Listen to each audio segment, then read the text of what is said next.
بسم اللہ نحمدہ و نصلی علی رسولہ الکریم اما بعد فاعوذ باللہ من الشیطان الرجیم بسم اللہ الرحمن الرحیم السلام علیکم ورحمۃ اللہ. وعلیکم السلام ورحمۃ اللہ وبرکاتہ. علی بھائی سوال ہے، ہندوؤں کے تہوار ہولی اور دیوالی کے کھانے کا کیا کیا جائے؟ وش کر سکتے ہیں؟ یہ بڑا سینسٹیو ایشو ہے. پچھلے دنوں آپ کو پتہ دیوالی کی جو سرمنی ہے منائی گئی ہے 6 نومبر کو.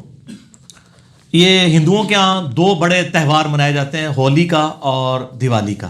اسی طریقے سے کرسچنس کے ہاں بھی یعنی کرسمس کا تہوار منایا جاتا ہے، اور بھی غیر مسلم کے ہاں تہوار منائے جاتے ہیں. اور خصوصاً جو لوگ دوسرے ملکوں کے اندر مقیم ہیں، ہمارے یورپ میں، امریکہ کے اندر، ان لوگوں کو زیادہ تر یہ ایشو ہوتا ہے کہ اب ظاہر ہے کہ وہ ایک ہی آفس میں کچھ ہندو کام کر رہے ہیں، کچھ کرسچنس کر رہے ہیں، کچھ مسلمز ہیں، وہ عید بھی وش کرتے ہیں. تو مسلمان اس وقت تو خیر مبارک بڑے شوق سے لے لیتے ہیں، اور جب کرسمس کی یا ہولی یا دیوالی کی باری آتی ہے اس وقت پھر ہمیں ہی میز کر رہے ہوتے ہیں کہ جناب کیا کیا جائے. تو یہ اب اصولی بات اس حوالے سے سمجھ لیں. پہلی تو بات یہ ہے کہ as far as human dignity is concerned, تو اس دنیا میں جتنے بھی لوگ آباد ہیں، ہیومن ڈگنیٹی میں آپ نے ان کی عزت کرنی ہے، چاہے وہ جیوز ہوں، کرسچنز ہوں، مسلمز ہوں، ہندو ہوں، بدھ مت کے رہنے والے لوگ ہوں. ان سب کے سب لوگوں کے ساتھ کھانا پینا بھی جائز ہے اگر کھانے والی چیز حلال ہو. ٹھیک ہے، ایک پلیٹ میں بھی آپ کھا سکتے ہیں، کوئی اسلام کے اندر اس کی ممانعت نہیں ہے. اب رہا یہ ان کی مذہبی ایکٹیویٹیز کا تعلق، تو چونکہ یہ زیادہ تر مذہبی ایکٹیویٹیز شرک کے اوپر مبنی ہے. شرک کے ساتھ اسلام کو آپ کو پتہ ہے ایک خاص مزاج ہے. شرک is the most sensitive issue in the sight of اللہ. قرآن حکیم میں کم از کم 2 دفعہ یہ آیت ریپیٹ ہوئی ہے، سورہ النساء کے اندر 116 اور 48 نمبر. ان اللہ لا یغفر ان یشرک بہ ویغفر ما دون ذلک لمن یشاء. بے شک اللہ اس گناہ کو تو معاف نہیں کرے گا کہ کوئی اللہ کے ساتھ کسی قسم کا شرک کرے، اس کے علاوہ ہر گناہ معاف کر دے گا. دنیا میں جتنے بھی گناہ ہیں وہ شرک کی ہی درخت کے آپ سمجھ لیں شاخیں ہیں کسی نہ کسی فارم میں، اور جتنی دنیا میں نیکیاں ہیں وہ توحید کے شجرہ مبارکہ کی شاخیں ہیں. یہ جو مذہبی ایکٹیویٹیز ہیں دوسرے مذاہب کی، چاہے وہ جیوز کی ہوں، کرسچنس کی ہوں یا ہندوؤں کی ہوں، یہ زیادہ تر شرکی ایکٹیویٹیز ہیں. اب وہ شرکی ایکٹیویٹیز کے اندر مسلمان تو حصہ لے ہی نہیں سکتا. پھر کھانے پینے کا جو تعلق ہے، اگرچہ ان شرکی ایکٹیویٹیز کا کھانا پینا حلال بھی ہو، یعنی کوئی سبزی پکا کے لے آتا ہے، لیکن چونکہ وہ جس نام پر ہو رہی ہے نا وہ شرک والا معاملہ ہے، تو اس لیے اسلام اس کو انڈورس نہیں کرے گا. قرآن حکیم میں اگر آپ سورۃ المائدہ پڑھ کے دیکھیں نا، تو غیر اللہ کے نام کا جو کھانا ہے، اللہ کے علاوہ کسی اور کی تقرب کے لیے یا اس پہ غیر اللہ کا نام بولا گیا ہو، اعوذ باللہ من الشیطان الرجیم. آیت نمبر ہے 3 سورۃ المائدہ کی. اللہ تعالیٰ فرماتا ہے حرمت علیکم المیتہ، تمہارے لیے حرام کر دیا گیا ہے مردار، والدم، اور بہتا ہوا لہو. یعنی جو ذبح کے وقت جانور کا خون نکلتا ہے نا، یہ خون ہے تو پاک ہے لیکن پینا حرام ہے. اسی طریقے سے شراب جو ہے کپڑوں کو لگ جائے تو کپڑے ناپاک نہیں ہوں گے، لیکن شراب پینا حرام ہے، اسپرٹ ہو جائے، الکوہل ہو جائے. اسی لیے ہم وہ کہتے ہیں کہ آپ اسپرٹ والا جو الکوہل والا پرفیوم بھی استعمال کر سکتے ہیں، وہ آپ پی نہیں رہے ہوتے. وَلَحْمُ الْخِنْزِيرِ، اور خنزیر یعنی سور کا گوشت، پگ کا گوشت. یہ اصل میں ایک ایشو ہے کہ یہ ایسا جانور ہے جو سبزی خور بھی ہے، گوشت خور بھی ہے. ویسے سارے سبزی خور جانور جو ہیں، جو بہیمۃ الانام ہیں، وہ حلال ہے، لیکن اس کے بارے میں جب پوچھا گیا کہا گیا نہیں یہ حرام ہے. 3 چیزیں ہو گئی، مردار اور لہو بہتا ہوا اور خنزیر کا گوشت. وما اہل لغیر اللہ بہ، اور جس کے اوپر ذبح کے وقت غیر اللہ کا نام لیا جائے، غیر اللہ کے تقرب کے لیے ہو. اور یہی پھر آیت آگے چلتی ہے، اس میں ایک الفاظ یہ بھی ہیں وما ذبح علی النصب، اور جو بتوں کے تھانوں کے اوپر ذبح کیے جاتے ہیں جانور، یعنی ان تھانوں پر غیر اللہ کے تقرب کے لیے جانور ذبح ہو رہے ہیں، وہ بھی حرام ہوں گے چاہے اللہ کا نام بھی ان پر لیا گیا ہو. صحیح، تب بھی وہ حرام ہوں گے، کیونکہ تقرب جو ہے وہ غیر اللہ کے لیے. صرف یہ نہیں ہے کہ ایک بندہ بسم اللہ اللہ اکبر پڑھ کے تو کسی بت کے سامنے ذبح کر دے تو وہ بھی حرام ہو جائے گا، تقرب اس بت کا ہو گیا، اگرچہ اللہ کا نام لیا ہوا ہے تب بھی. تقرب والا معاملہ بھی سینسٹیو ہے. تو اسی طریقے سے اس طرح کی ایکٹیویٹیز کے جو کھانے پینے ہیں وہ اسلام میں حرام ہے. صحیح مسلم کے اندر حدیث موجود ہے. سیدنا علی رضی اللہ تعالیٰ عنہ سے کسی نے آ کے پوچھا کہ آپ نبی علیہ السلام کے اتنے قریبی ہیں, کیا آپ کو نبی صلی اللہ علیہ وآلہ وسلم نے کچھ خاص باتیں ایسی سکھائی ہیں جو باقی امت کو نہ بتائی ہوں؟ تو مولا علی نے کہا کہ نبی علیہ السلام نے وہی دین ہمیں بھی سکھایا جو پوری امت کو. ہاں, جو فہم قرآن ہے وہ تو ظاہر ہے ہر مسلمان کا ایک حصہ ہے. اور پھر فرمایا اپنے تلوار کی نیام میں سے ایک صحیفہ نکالا اور کہا یہ نبی علیہ السلام نے ایک خاص صحیفہ ہمیں دیا ہے جس میں قیدیوں کے احکام لکھے ہوئے تھے. اگر کوئی مسلمان کو قتل کر دے اس کی کیا سزا ہے. ظاہر ہے نبی علیہ السلام کے بہاف پہ جنگ جمل صفین نہروان لڑنی تھی مولا علی نے, تو حضور نے ان کو بتا دیا کہ ان کے قیدیوں کے ساتھ تم نے کیا سلوک کرنا ہے. اور اس میں یہ عبارت بھی لکھی ہوئی تھی جو مدینے میں بدعت کو جاری کرے اس پہ اللہ کی لعنت, اللہ کے فرشتوں کی لعنت اور تمام لعنت کرنے والوں کی لعنت. یہ حدیث بخاری میں بھی ہے, لیکن مسلم والے طریق میں ایک اضافی ورڈ بھی ہے. وہ الفاظ یہ ہیں کہ جو غیر اللہ کے لیے ذبح کرے اس پہ اللہ کی لعنت. تو یہ جو ایکٹیویٹیز ہو رہی ہوتی ہیں, اب کرسمس کے اوپر ان کا عقیدہ ہے خدا نے بیٹا جنا, ہمارے نزدیک یہ شرک ہے. اب اس کے اوپر جو کھانا آئے گا وہ حلال بھی آ رہا ہوگا تو تقرب کسی اور کا ہوگا, اس لیے اس سے بچنا ہوگا.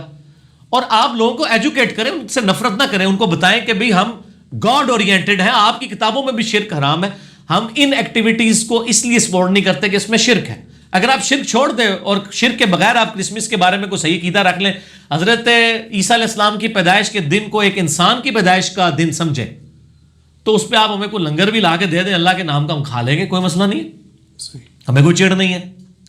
ہندوؤں میں بھی اگر آپ دیکھیں جو آریہ سماج کے لوگ ہیں, یعنی وہ تو بالکل یعنی اورینٹڈ ون گاڈ کے گرد ہیں. وہ تو یعنی ان کی کتابوں میں بھی خدا کا اسٹیچو بنانا, بت بنانا, تصویر بنانا حرام ہے.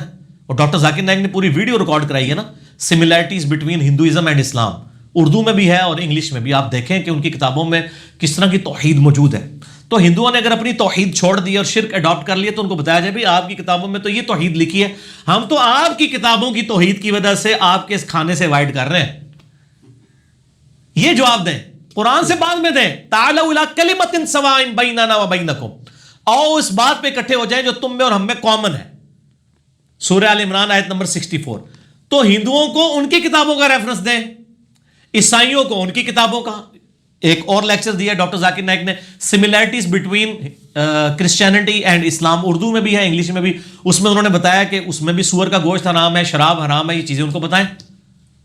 تو انشاءاللہ تعالیٰ لوگ حق بات قبول کریں گے. آپ بتانے کا سٹائل آپ کا ٹھیک ہونا چاہیے. اور یہ جو میں نے دعویٰ کیا نا کہ اگر اللہ کے نام کی بھی آپ ذبح کریں گے, یہ لفظ ذبح ہوتا ہے زبر کے ساتھ, ویسے ہم ذبح بھی اردو میں چل جاتا ہے کیونکہ مولوی غلطیاں نکالتے ہیں, اس لیے میں زبر زیر کا بھی بتاتا ہوں. آپ اللہ کے نام کا بھی اگر ذبح کریں گے کسی تھام کے اوپر جا کے تب بھی حرام ہوگا. کسی مزار کے اوپر جا کے, چاہے وہ بابا گرو نانک کا مزار ہو یا کسی مسلمان کا مزار ہو, وہ حرام ہو جائے گا کیونکہ یہ نبی علیہ السلام کی مخالفت میں ہے. صحیح مسلم میں حدیث ہے, میں تمہیں منع کرتا ہوں قبروں پر عمارتیں بنانے سے, قبروں کو پکا کرنے پہ اور ان پہ بیٹھنے سے. لائیو بیٹھنا بھی حرام ہے, مجاور بن کے بھی بیٹھنا. جو نبی علیہ السلام کی مخالفت پہ چیزیں بنی ہیں ان تھانوں کے اوپر, چاہے وہ ہندوؤں کے ہوں, سکھوں کے ہوں یا مسلمانوں کے ہوں, وہاں پہ اللہ کے نام کا ذبیحہ بھی حرام ہوگا کھانا. اس کے ثبوت میں سنن ابی داؤد کے اندر ایک حدیث موجود ہے. ایک صحابی نے منت مانی کہ میں مقام بوانا پر جا کر اونٹ قربان کروں گا. نبی علیہ السلام نے اس صحابی کو بلا کے پوچھا, یہ کسی خاص مقام پہ تم اونٹ جو ذبح کرنے جا رہے ہو, کیا زمانے جاہلیت میں وہاں کوئی مشرکانہ میلہ تو نہیں لگتا تھا؟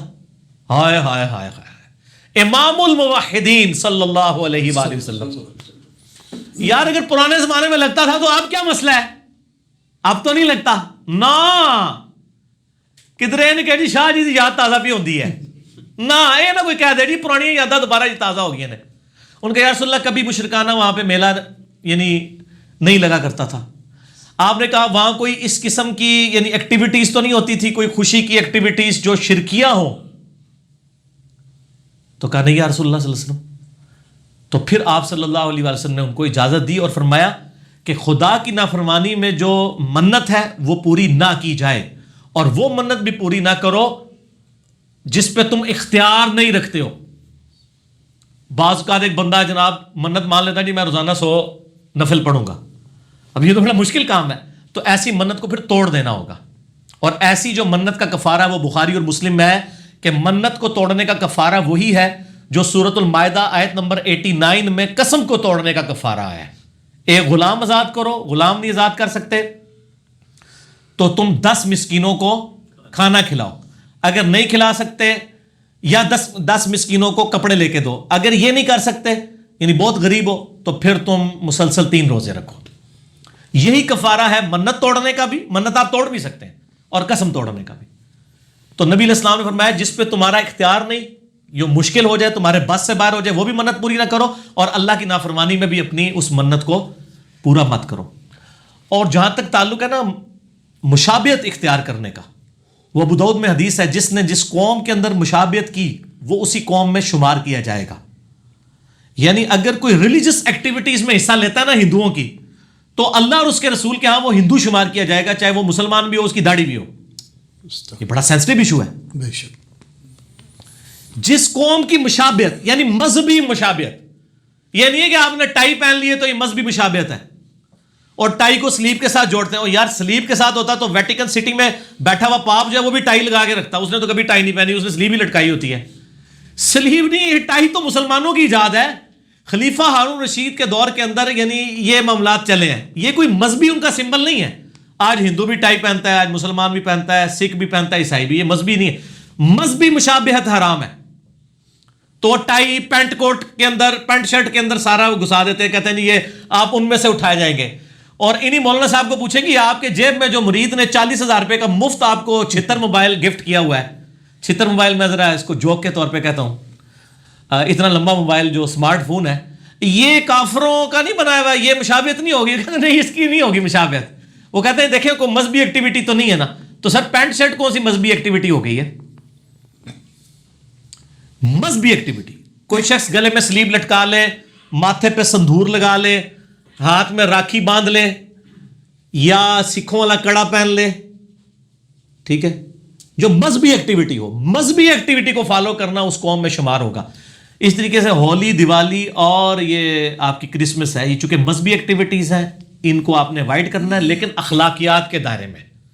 بدتمیزی نہیں کرنی اور ان کو اپنا سینسٹیو ایشو بتانا ہے ان کی کتابوں سے کہ تم تو اپنے دین کو فالو نہیں کر رہے, تمہارے دین کو بھی ہم ہی فالو کر رہے ہیں اور ہم اپنے دین کو بھی فالو کر رہے ہیں.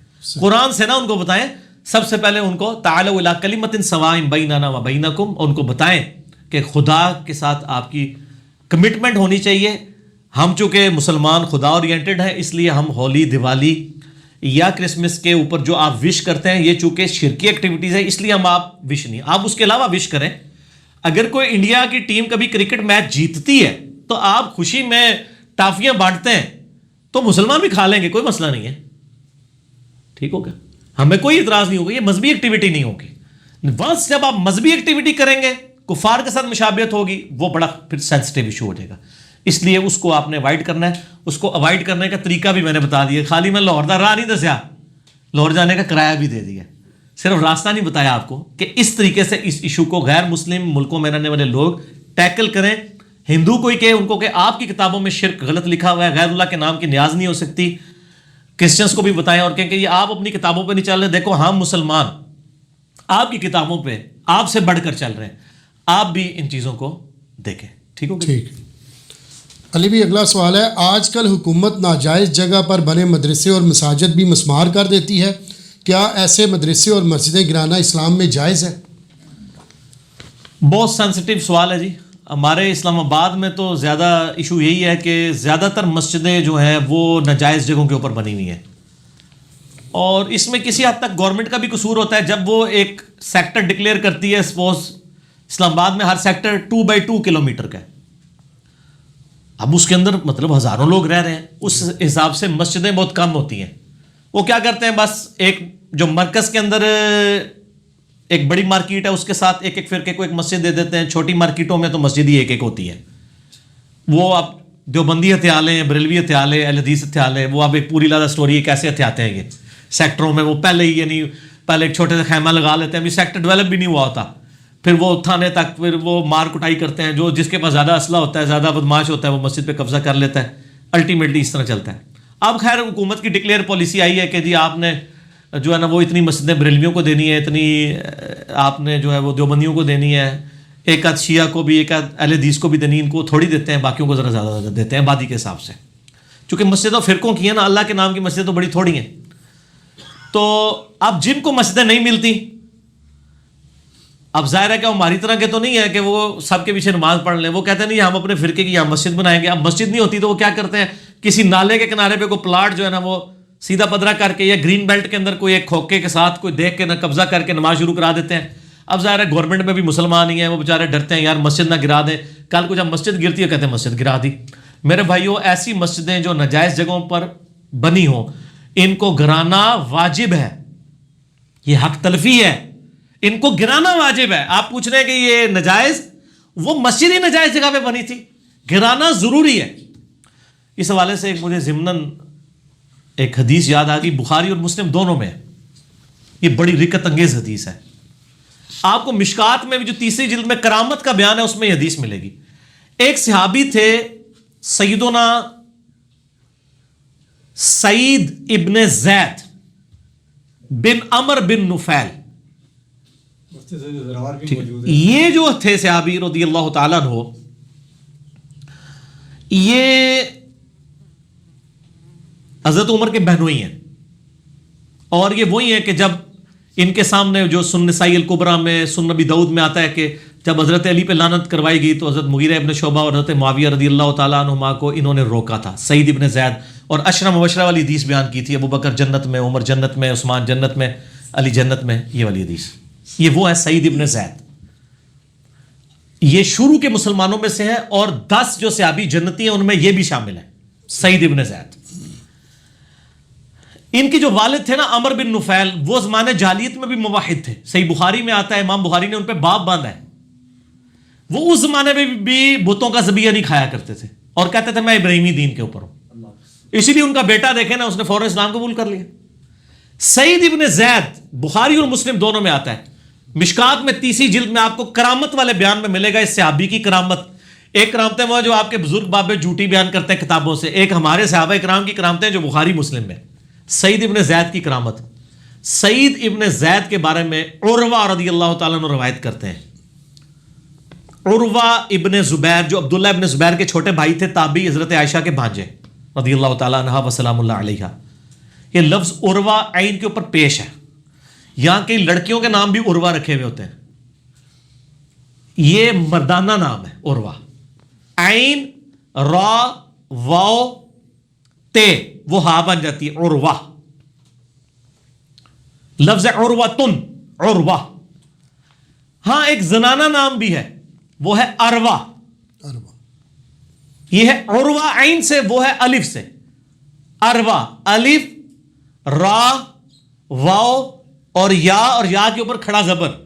جیسے بشرا ہے، لکھا تو بشری جاتا ہے لیکن پڑھا کیا جاتا ہے؟ بشرا. مسجد اقصی کو لکھا جاتا ہے مسجد اقصی، لیکن کیا پڑھا جاتا ہے؟ اقصا.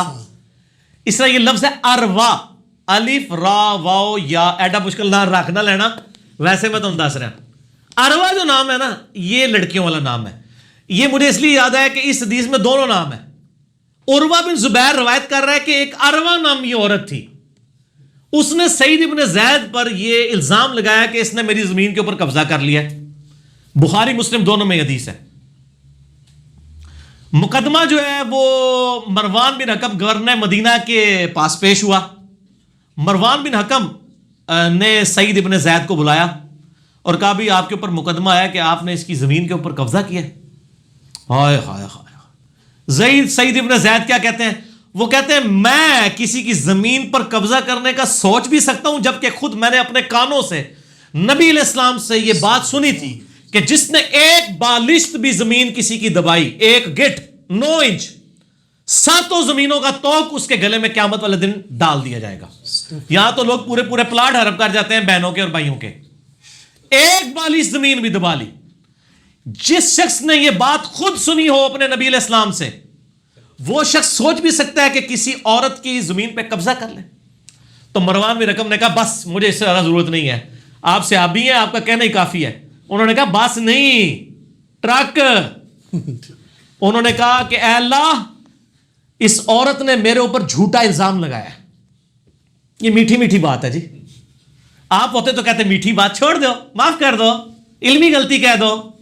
انہوں نے کہا نہ, اس نے میرے پہ جھوٹا الزام لگایا ہے, اے اللہ اس کو اس وقت تک موت نہ دینا, ٹھیک ہے, جب تک یہ اس سزا کا مزہ نہ چکھ لے, اور اپنی زمین میں اسے ذلیل و خوار کر کے مارنا. بس یہ کہہ کے حضرت سعید وہاں سے چلے گئے.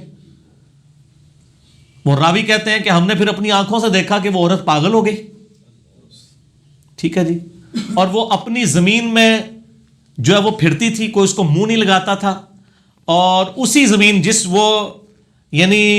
جس زمین کی محبت میں اس نے ایک جھوٹا الزام لگا دیا تھا, ایک دن ایک اندھے کنویں میں گری اور مر گئی. اور جب وہ پاگل ہو گئی نا, تو وہ ایک ہی جملہ بولتی تھی کہ مجھے سعید کی بدوا لگ گئی, مجھے سعید کی بدوا لگ گئی, جیسے مولویوں انجینئر کی بدوا لگ گئی.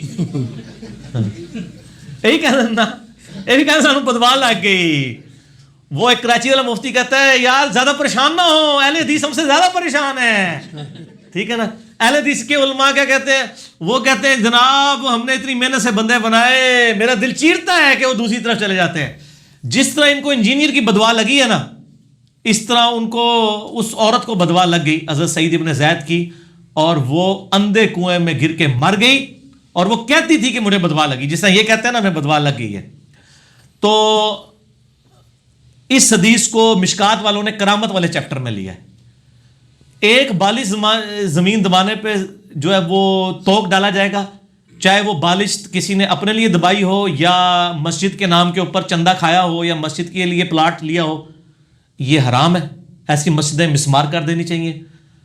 اب کوئی پوچھتا ہے کہ اس مسجد میں نماز ہوگی کہ نہیں ہوگی, نماز ہو جائے گی, کیونکہ وہ بخاری مسلم میں حدیث ہے کہ پوری زمین میرے لیے سجدہ گاہ ہے.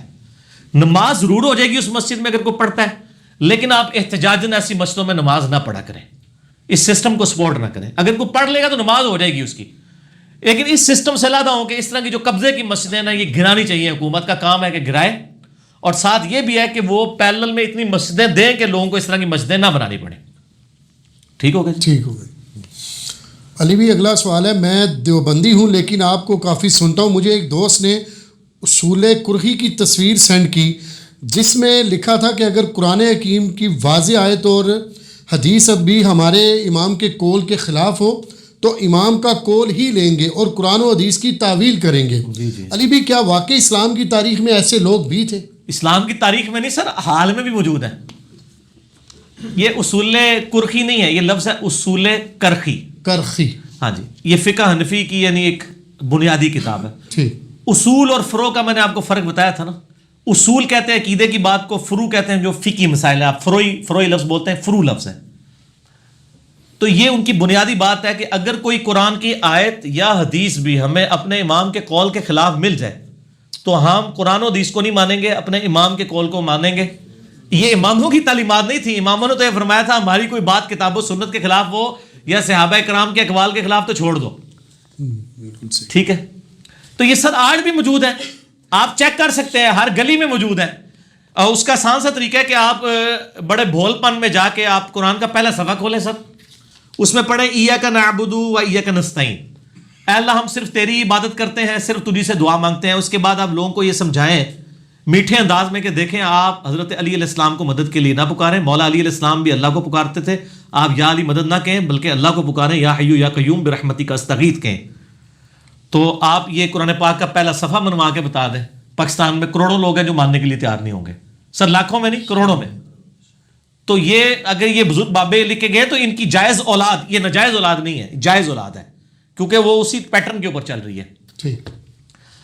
تو وہ جائز اولاد, ان کی جو علمی جائز اولاد آج بھی موجود ہے جو یہ سارے کام کر رہی ہے آج کے زمانے میں بھی. تو یہ کوئی حیرانگی کی بات نہیں, آپ خود بھی چیک کر سکتے ہیں. میں اکثر واقعہ سناتا ہوں. 2008-9 کی بات ہے, میرے پاس کچھ بریلوی مجھے ملنے کے لیے آئے. ان دنوں میں مطلب اس طرح نجی ملاقاتیں بھی کر لیتا تھا. تو مجھے کہنے لگے جی آپ جو ہے نا وہ فتنہ پھیلا رہے ہیں, اہل سنت آپ لکھتے ہیں, یہ آپ اپنا اہل سنت ہٹائیں. میں نے کہا جی کیوں, آپ نے یہ رجسٹر کرایا ہوا اہل سنت؟ اہل سنت کا تو مطلب وہ ہے جو سنت پہ چلے. اور نہیں جی اہل سنت والجماعت بریلوی ہے نا. میں نے کہا اگر آپ اہل سنت جماعت ہے تو بریلوی ساتھ کیوں لکھتے ہیں؟ اور دیوبندی اہل سنت والجماعت دیوبندی لکھتے ہیں. آپ اہل حدیث بھی اپنے آپ کو اہل سنت کہنا شروع ہو گئے ہیں. تو میں نے کہا اس طرح تو نہیں، نام سے تو نہیں ہوگا. نہیں جی میں نے کہا بتائیں چلے سنیوں کی کتابیں کون سی ہیں؟ تو انہوں نے کہا جی بخاری اور مسلم. قرآن کو تو خیر مانتے ہیں نا، اس بیچاری کو تو کتاب مانتے ہی نہیں نا، وہ کہتے ہیں وہ تو ڈائریکٹ نہیں پڑھنی، آپ گمراہ ہو جاؤ گے. ان کا بخاری مسلم. میں کہا عثمان بھائی ذرا تو بخاری مسلم پڑھی ہو، میں انہوں نے ذرا بخاری مسلم جو نماز کا طریقہ دساں کے لکھا ہے. میں نے کہا عثمان بھائی ذرا مجھے نا بخاری مسلم پکڑائیں، میں ان کو بتاؤں. میں نے کہا میں 2 رکعتیں میں بھی پڑھتا ہوں، 2 رکعتیں تم بھی پڑھو. جس کا طریقہ بخاری مسلم کے مطابق ہے وہ بخاری مسلم کے پیٹرن پہ سنی ہے، دوسرا ٹنی ہے. اسی میں کلپ ہے، سنی اور ٹنی میں فرق. ایک پڑھ پڑھا کے سنی وہ صحیح سنی، ایک سنا کے سنی ٹنی. کہتا نہیں بخاری مسلم نہ لائیں. اس کا کیا مطلب تھا؟ اسے پتا تھا بخاری مسلم میں کیا لکھا ہوا ہے. تو سر یہ لوگ آج بھی موجود ہیں. ہمارے رمضان بھائی ہیں، انہوں نے مجھے خود واقعہ سنایا، وہ ریورٹ ہوئے ہیں. وہ کہتے ہیں میں ایک حنفیوں کی مسجد میں گیا، اب بریلوی یا دیوبندی تھا، دونوں ہی حنفی ہیں نا. کہتے ہیں اس نے نا سامنے ڈیسک کے اوپر صحیح مسلم شریف رکھی ہوئی تھی. یہاں تو پڑھی بھی ہوئی ہیں اور پڑھی بھی ہوئی ہیں، ان کے شوکیسوں میں صرف پڑھی ہوتی ہیں، پڑھی ہوئی نہیں ہوتی. کہتے ہیں جیسے ہی نماز پڑھا کے وہ فارغ ہوا نا مولانا، تو کہتا ہے میں نے کہا سر میرا ایک سوال ہے. کہتا جی کیا؟ اس نے کہا جی ابھی آپ نے جو مجھے عصر کی نماز پڑھائی ہے نا، وہ اس طریقے کے مطابق نہیں جو آپ کی ڈیسک پہ جو یہ کتاب رکھی ہے اس کے اندر لکھا ہوا ہے. آئے ہائے ہائے ہائے، انجینئرنگ، ہر گھر سے انجینئر نکلے گا سر، ہر گھر سے انجینئر نکلے گا. ایڈی بڑی گل یہ دیکھیں، یہ اسی طریقے سے کہ آپ مجھے کہہ لی بھائی جو آپ نے ابھی بات کی ہے وہ اس کتاب میں لکھی، میں تو ڈوب مرنا چاہیے یا فوراً توبہ کرنی چاہیے. اب اس کا جواب تو یہ ہونا چاہیے تھا کہ اچھا میں نے جو ابھی نماز پڑھائی ہے اس کتاب میں نہیں لکھی ہوئی، تو مجھے بتاؤ کہ اس کتاب میں کیا طریقہ لکھا ہے. سر اسے بھی پتا تھا کہ طریقہ کچھ اور لکھا ہوا ہے. اس نے وہی واردات کی جو مولویوں کا طریقہ واردات ہوتا ہے. کہتا ہے جی وہ غصے سے کھڑا ہوا اور اپنا جو مسلح تھا نا وہ یوں اس نے جھاڑا ایسے نکال کے. کہتا ہے دیکھو علماء دی توہین کر رہا ہے، تسی دیکھ رہے ہو، بڑی ڈاٹی شاید ہے مولوی جناب، ڈیمو نہیں جس طرح لڑتا جس طرح لڑ جاتے تھے. حالانکہ اس کا جواب یہ ہونا چاہیے تھا کہ اگر میری غلط ہے تو میری مجھے کتنے لوگ کہتے ہیں نا، میں ان کو کہتا ہوں بتائیں یار کہاں لکھا ہوا، میں ابھی اصلاح کرتا ہوں اپنی، بتائیں، لیکن ریفرنس سے بات کرنی ہے، زبانی کلامی نہیں. یا میری بھی کوئی غلطی بتاتا ہے بتاؤں کہاں کہا کن الفاظ میں کہا بتائیں، ان میں تو جرت نہیں. تو وہ اس طریقے سے وہ بڑی مشکل سے جان بچا کے وہاں سے نکلے. جب لوگوں کا ٹیمپرامنٹ یہ ہو تو سر اصول کرخی میں جو کچھ لکھا ہے نا وہ انہوں نے جو لکھ دیا نا وہ ابھی تک میں نے آپ کو بتایا نا. شیخ احمد سنندی مجدد الافسانی جن کو کہتے ہیں، بریلوی دیوبندی اور چند اہل حدیث بھی ان کو بزرگ مانتے ہیں، انہوں نے کہا مجھے کچھ سینکڑوں حدیثیں بھی بتائے نا رفع سبابہ پہ کہ نماز میں انگلی اٹھانی چاہیے، تو میں نہیں انگلی اٹھانے کا قائل، کیونکہ میرا امام قائل نہیں تھا. حالانکہ صحیح مسلم میں پورا چیپٹر ہے کہ آپ نے انگلی اٹھا کے رکھنی پورے تشہد میں، نماز کا پریکٹیکل دیکھ لیں.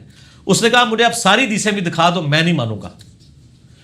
اس مسئلے کے اوپر ان کے زمانے میں درجنوں علماء نے ان کی تکفیر کی تھی کہ یار یہ اس طرح سنت کا مذاق اڑا رہا ہے. ایون آج دور میں بھی میرے استاد غلام سو سعیدی رحمہ اللہ تعالی فوت ہو گئے، بریلوی مکتبہ فکر کے بہت بڑے محدث تھے. انہوں نے باقاعدہ 30-40 صفحے جو ہے نا مجدد الافسانی کے خلاف لکھے ہیں کہ انہوں نے سنت کا یہ مذاق اڑایا ہے، یہ سنت طریقہ ہے. اگر ہمارے امام صاحب کو یہ بات نہیں پتہ چلی، آج ایسے سارے انفی اٹھاتے ہیں انگلی، چاہے غلط طریقے سے اٹھاتے ہیں لیکن اٹھاتے ہیں، لیکن کوئی پتہ نہیں ہے کہ شیخ احمد سنندی نے لکھا ہے کہ انگلی نہیں. آج بھی نقشبندی جو ہے نا وہ انگلی نہیں اٹھاتے، بلکہ وہ غلام سو سعیدی صاحب نے لکھا کہ مجھے یہ پتہ چلا کہ گجرانوالہ میں کسی بندے نے انگلی اٹھائی نقشبندیوں کی، بریلویوں کی مسجد میں، بریلوی نقشبندی، بریلوی قادری نہیں، ایک اگلے ورژن بھی آ گئے نا، تو انہوں نے اس کو مسجد سے باہر نکال دیا. تو کہتا ہے میں نے پھر کہا کہ میں اس کے اوپر مضمون لکھوں. تو یہ تو مطلب ان کی جائز اولاد ابھی تک جاری ہے. یہ ہم رونا کیوں رو رہے ہیں؟ یعنی لوگ مجھے کہتے ہیں یار کہ جی آپ میٹھی میٹھی باتیں کہاں سے میٹھی کریں یار، جنازہ نکال دیا دین کا انہوں نے، بے شک کوئی چیز بچی ہے؟ کون سی میٹھی بات کروں؟ آپ نماز سے شروع ہو، نماز کا حلیہ بگاڑ دیا انہوں نے. پاکستان میں 90% لوگ اس طریقے پہ نماز ہی نہیں پڑھ رہے جو بخاری مسلم میں لکھا ہے. نہ رو نہ رو، اور یار کلمے کا حلیہ بگاڑ دیا ہوا ہے، نہ رو نہ رو.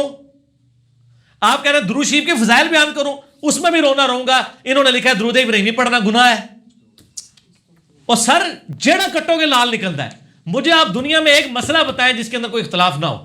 تو سر امت، اب آپ دیکھ رہے ہیں آپ کی ینگ جنریشن آج بیٹھی ہوئی ہے آج کل سوشل میڈیا پہ، اور کس طرح دین کا مذاق اڑایا جا رہا ہے. اس میں مجرم علماء کو سمجھتا ہوں سر جب آپ لولا لنگڑا دین دیں گے نا تو آپ کے دین کا مذاق اڑے گا. تو سر پھر اس لیے لوگ تو انجینئر صاحب تک پہنچ رہے ہیں نا. اب تو دو ہی گروہ ہیں, یا وہ ہیں جو مسلمان ہو چکے ہیں عام مسلمان علمی کتابی, یا وہ ہیں جو دین سے پھر متنفر ہو چکے ہیں. اور یہ پرانے جو ہیں انشاءاللہ کچھ 30-40 سال انتظار کریں گے, ویسے ہی مر جائیں گے. ٹھیک ہے انشاءاللہ تعالیٰ علمی موت بھی مر جائیں گے اور فزیکلی بھی مر جائیں گے. اور آپ دیکھیں گے کہ گلی گلی سے انجینئر نکلے گا اور گلی گلی میں یہ نعرہ ہوگا, کیا نہ میں وابی نہ میں بابی, میں ہوں مسلم علمی کتابی. ٹھیک ہو گیا. علی بھائی اگلا سوال ہے, کیا حضرت یوسف علیہ السلام کو ان کے والدین اور بہن بھائیوں نے سجدہ کیا تھا؟ اگر یہ بات درست ہے تو اس کا ریفرنس بھی بتا دیں, اور غیر اللہ کو سجدہ تو کرنا درست نہیں. اس سے بڑی بات ہے جو یہ سوال کرنے والے کو آلریڈی پتہ ہوگی. قرآن حکیم میں 7 دفعہ قصہ آدم اور ابلیس آیا ہے. سورۃ البقرہ کے اندر آیا, سورۃ الاعراف کے اندر آیا, سورۃ الکہف کے اندر آیا, سورہ بنی اسرائیل کے اندر آیا, سورہ صاد کے اندر آیا کہ آدم علیہ السلام کو فرشتوں نے سجدہ کیا. اگرچہ مودودی صاحب نے اس کی تعویل کی ہے کہ یہ سجدہ ماتھا رکھنا نہیں تھا بلکہ ٹو باؤ ڈاؤن تھا, یوں کرنا, لیکن یہ بات جو ہے نا وہ ایکسیپٹیبل نہیں ہے, کیونکہ وہ اگر الفاظ ہوتے تو وہ تو قرآن میں ہے وَرْكَعُوا مَعَ الرَّاكِعِينَ. یہاں سجدہ سے مراد فزیکلی سجدہ ہے, اور یہ سجدہ تعظیمی اگلی امتوں میں جائز تھا. فرشتوں نے حضرت آدم علیہ السلام کو کیا. ہماری امت میں سجدہ تعظیمی حرام ہو چکا ہے.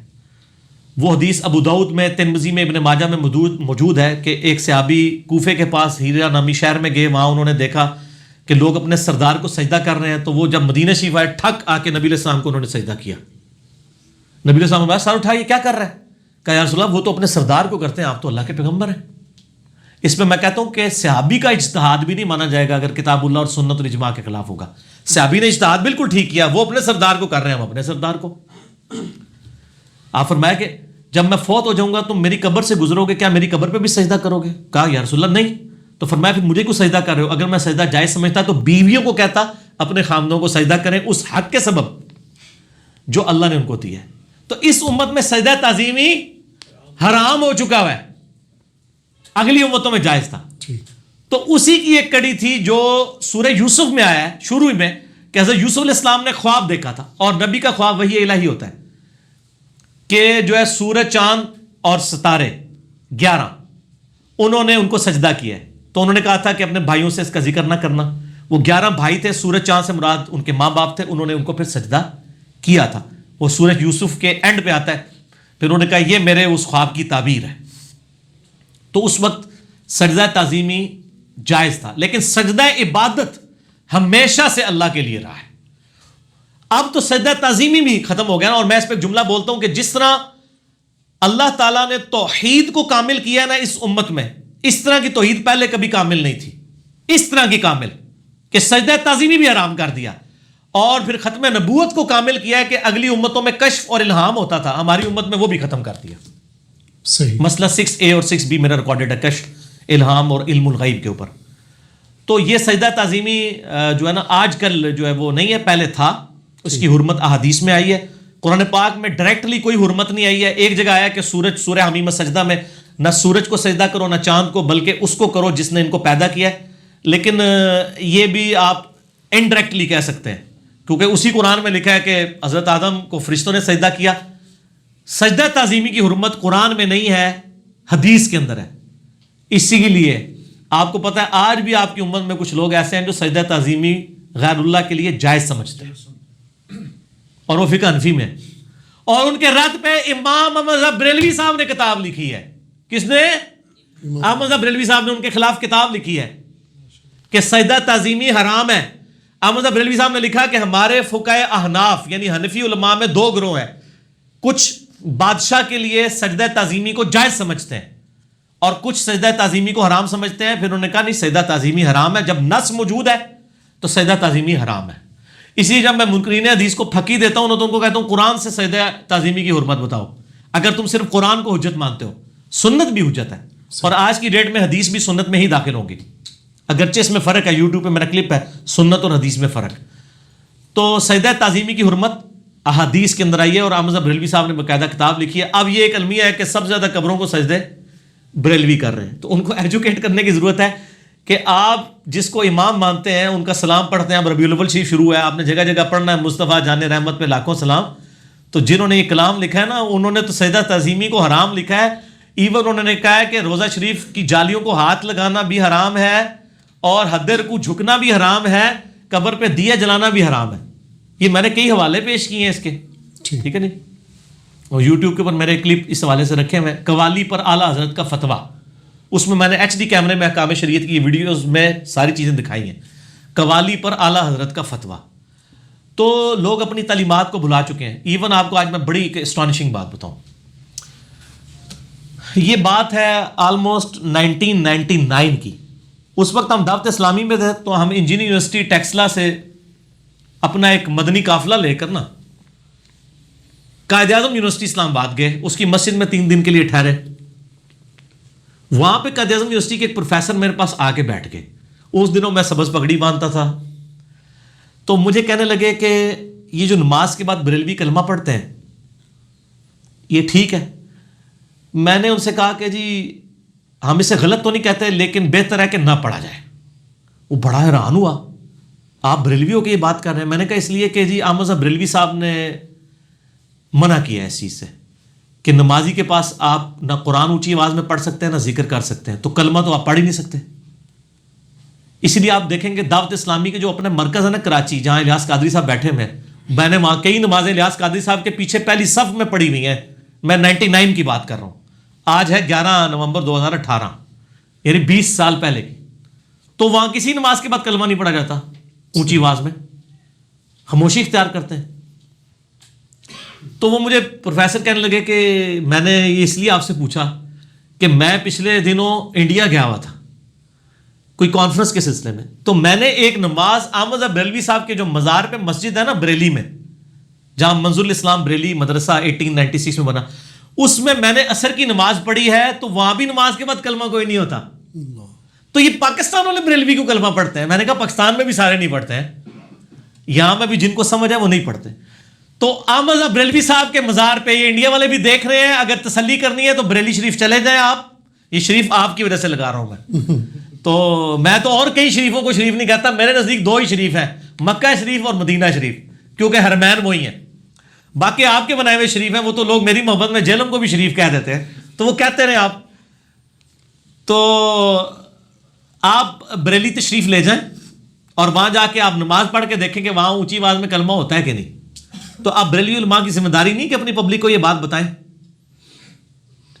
کم از کم ان سے بتائیں. میں نے بتایا نا, میں ایک دفعہ گولڈا شریف تھا, یہ بھی اس زمانے کی بات ہے, میں بلکہ اس کے بعد 2002 یا 3 کی بات ہے. میں جناب میری جو آفس کی طرف سے رہائش تھی نا وہ F11 میں تھی, وہاں سے آپ 15 منٹ میں گولڈا شریف G11 یعنی E11 بنتا ہے, ادھر پہنچ سکتے ہیں. تو میں اکثر جو ہے نا وہ عصر سے لے کے مغرب تک وہاں پہ وقت گزارتا تھا مزار کے اوپر. ایک دن میں وہاں گیا نا, میں نے دیکھا جناب ایک بندہ جو ہے نا تسبیح پکڑی ہوئی ہے نا اور طواف کر رہا ہے قبر کا. اچھا میں نے اس نے ذہن رکھا, میں نے کہا اس نے ویسے کسی بندے کو تلاش کر رہا ہو, 1 یا 2 3 جب پھیرے ہو جائیں, پھر بندہ کہتا ہے کوئی کام, تیسرے پھیرے میں پھاڑ لیا. میں کہا یار تو بریلوی کو بدنام کرا رہا ہے. کہتا کیا ہوا ہے؟ میں نے کہا یہ کیا کر رہا ہو؟ کہتا طواف کر رہا ہوں. میں نے کہا یار طواف تو قبر کا حرام ہے, طواف تو صرف خانہ کعبہ شریف کا ہے. وہ کہتا جی عشق دیاں گلاں نے. او میں کہا نہیں, احمد صاحب بریلوی صاحب نے لکھا ہوا ہے اور بار شریعت میں لکھا ہوا ہے. کہتا انہوں نے لکھا ہے. میں نے کہا جی ہاں. کہتا پھر ٹھیک ہے, بابا کہے گا تو منا گے, کسی اور کے کہنے سے نہیں منا گے. تو احمد بریلوی صاحب یعنی اتنے اسٹرکٹ تھے, جو بات ان کو سمجھ آئی ہوئی تھی نا, قوالی کے بڑے سخت خلاف تھے. میرا لاکھوں لوگوں نے کلپ دیکھا ہے قوالی پہ اعلیٰ حضرت کا فتویٰ. احمد بریلوی صاحب نے کہا ہے کہ تم قوالی کی یعنی سپورٹ میں ہمیں بزرگوں کے واقعات سناتے ہو اور ہم تمہیں کتب ستہ کی حدیثیں پیش کرتے ہیں. کوئی ساڑھے لی گل یہ بھی کہتے ہیں وہ بزرگوں نے شروع کرائی فلانا. یہ اعلیٰ حضرت نے لکھا ہے کہ, اور انہوں نے لکھا ہے کہ کتب ستہ کی حدیثوں کے مقابلے پہ یہ بزرگوں کے واقعات مردود ہیں. جب نبی علیہ السلام نے منع فرمایا ان چیزوں سے. یہ کون لکھ رہا ہے؟ اعلیٰ حضرت احکام شریعت میں. میرا یوٹیوب پہ ایک کلپ ہے مسئلہ نمبر 178, ایک نجی چینل کا پوسٹ مارٹم کیا تھا بدعقیدگیوں کا, اس میں سے وہ کلپ نکلا ہوا ہے, وہ آپ یوٹیوب پہ جا کے دیکھیں تو آپ کو پتہ چل جائے گا. ٹھیک ہوگا. ٹھیک. علی بھی اگلا سوال ہے, میں ہندو سے مسلمان ہوا ہوں, کیا اب مجھے اپنا نام بھی بدلنا ہوگا یا پہلا نام ہی کافی ہے؟ پہلے تو آپ کو مبارک ہے جی, اللہ تعالیٰ نے آپ کو ہندو سے مسلمان کر دیا. یہاں تو لوگ پوری زندگی مسلمانوں سے مسلمان نہیں ہو سکتے. دیکھیں نا جی, حقیقت بات. صحیح بات. قرآن کی تفسیر لکھ کے فوت ہو جاتے ہیں لیکن یا علی مدد ہی کہہ رہے ہوتے ہیں, جی. اور قرآن کے پہلا صفحہ نہیں ان کو ایاک نعبد و ایاک نستعین نہیں سمجھ آتا. اللہ اکبر. تو نام اگر آپ کا شرکیہ ہے تو ضرور چینج کر لیں, اگر شرکیہ نہیں ہے تو قطعاً چینج نہ کریں بلکہ وہی نام رکھیں. ٹھیک ہے, ان کا یعنی اس کا مطلب دیکھ لیں کیا بنتا ہے. میں تو کہتا ہوں ہندو سکھ عیسائی جو ان کے نام ہے وہ وہی رہنے دیں تاکہ پتہ تو چلے نا کہ صرف یا نام کا مسلمان نہیں ہوتا, جان بھی مسلمان ہو سکتا ہے. جان دا بیپٹسٹ, یہ حضرت یحییٰ علیہ السلام کو کہتے ہیں نا جی. اور اس طریقے سے جو ہے وہ جو ہے آئزک اسحاق علیہ السلام کو کہتے ہیں. جوزف نام کیوں آپ چینج کرتے ہیں؟ جوزف ہی رکھیں سر, کوئی شرکیہ نام تو نہیں ہے. آپ یوسف ضروری آپ نے کرنا ہے. جیسے وہ آپ انگلینڈ میں ہے عبد الرحیم گرین, جی ٹھیک ہے, گرین نہ لگیا ہوئے تو عبد الرحمان تو وہ پتہ ہی نہیں چلے گا کیڑا عبد الرحیم ہے. عبد الرحیم تو بے شمار نے. عبد الرحیم گرین سے پتہ چل گیا کہ اچھا یار یہ عبد الرحیم گرین لگ رہا ہے کوئی کرسچن سے مسلمان ہوا ہے, اور وہ بندہ تو خیر کرسچن بھی رہا ہے, وہ بدھ مت کے ساتھ بھی رہا ہے, 3-4 سال بدھسٹ رہا ہے. اینڈ پہ اللہ نے اس کو ہدایت دی الحمدللہ. بڑی اسپیکنگ پاور ہے ان کی. اور کہتے ہیں جب میں مسلمان ہوا مجھے بتایا گیا پاکستان جو ہے اسلام کا قلعہ ہے. کہتا ہے میں پاکستان آیا تو مجھے پتہ چلا پاکستان تو شرک کا قلعہ ہے. ایک غیر مسلم جب قرآن پڑھ کے مسلمان ہو رہا ہے اس کو شرک نظر آ رہا ہے. اور مسلمان, میں جو جملہ بولا تھا نا کہ مسلمان کا مسلمان ہونا بڑا مشکل ہے, ہندو کا مسلمان ہونا آسان ہے. کیوں؟ وہ ہندو کو پھر بھی سمجھ آ جائے گی کہ یہ سامنے پتھر ہے. مسلمان کو پوری زندگی بتاتے رہے کہ جو سامنے قبر میں ہے یہ چلا گیا, یہ کچھ نہیں کرے گا. وہ کہتا نہیں اندر جا کے طاقتیں ود جاندیاں نے. لیکن آپ مسلمان کو بھی سمجھ آتی ہے اس کی طاقت, آپ کس طرح اس کو بتائیں, اس کو کہیں کہ اس اندر جانے کی طاقت تو چھوڑ دو. یہ بزرگ جب باہر ہوں اور سوئے ہوئے خراٹے لے رہے ہوں, آپ ان کے پاس کھڑے ہو کے ان کو گالیاں دیں, یا چلیں گالیاں سخت لفظ ہو گیا, کوئی ان کے خلاف بات کر دیں اور اس کی ویڈیو بنا لیں اور ان کو سو کے میڈیا کے سامنے ان کو اٹھائیں, ان کو پوچھیں ابھی اس نے کیا کہا تھا. اگر وہ آپ کو بتا جائیں تو وہ مرنے کے بعد بھی سن لیں گے. تو آپ کا کیا خیال ہے, بتا جائیں گے؟ نہیں. تو پھر سمجھ لو نا, پہلے تو اصلا نہیں ہوتے سر, انہیں انجینئرنگ ہو گئی ہے. اسی لیے میں کہتے ہیں بزرگ دل کا حال جانتے ہیں. میں نے کہا سر دل کا حال تو بہت بڑی بات ہے. میں کسی بھی بڑے سے بڑے بزرگ کو اپنا میکینیکل انجینئرنگ کا مشین ڈیزائن کا فارمولہ لکھ کے دیتا ہوں, وہ دیکھ کے پڑھ کے بتا دے. سمجھا نہیں سر, سمجھا تو سکتے ہی نہیں ہو سارے رل کے بھی, صرف یہ بتا دیں لکھا کیا ہوا ہے. یہ سگما کا سمبل ہے, یہ سائی کا سمبل ہے, یہ تھیٹا کا سمبل ہے, یہ لیٹن کا ہے یا یہ گریک کا ہے, یہ کوئی نہیں. وہ لکھا کیا ہوا ہے نہ جی نہ. تو لیکن یہ آپ ایسے ان کے ماننے والوں کو بھی کہو کہ نہیں وہ نہیں پڑھ نہیں سکتے.